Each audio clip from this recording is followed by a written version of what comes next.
Մենք ապրում ենք մի տարածաշրջանում, որտեղ մենք համարյա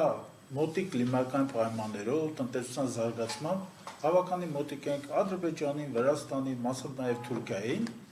Հայաստանի Հանրապետությունում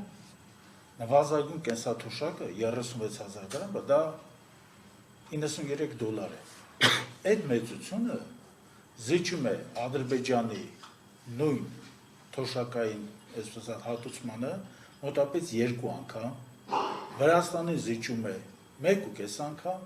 իսկ Թուրքիային զիջում է մոտապես 3 անգամ։ Այսինքն անձնավորությունները, ովքեր պնդում են, որ փողն ինչ եք անում,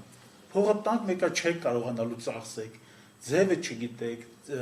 ճանապարհը չգիտեք, ֆինանսապես իբր թե անգրագետ եք, այս անձնավորությունները կարող են դերս կառավարչական բարձրությունից մի հատ կողքի տարածաշրջանների երկրներն այլ ինչ է կատարում ու հասկանա, որ հայ քաղաքացին իրավունք չունի 3,5-4 անգամ ավելի քիչ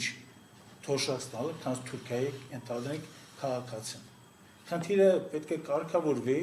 եւ այս խնդրի կարգավորմանը զատ կա նաեւ մարդկային մոտեցում։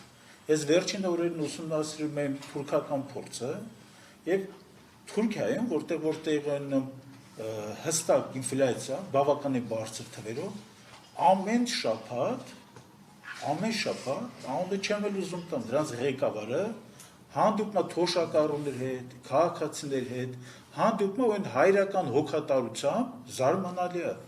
հայրական հոգատարությամբ խոսում են նրանց կարիքների մասին, խոսում է, որ այս ինֆլյացիան ենթադրենք հասկանում են, որ ձեր միջոցները ավելի սուղ են դառնում, ձեր հնարավորությունները ավելի քչանում են, դեղա, կոմունալա, հագուստա, երեխաների խնամքը ճանապարհորդությունը, այդ անձնավորությունը ավելի մարդասեր է, քան թե հայկական ենթադրենք կառավարիչները։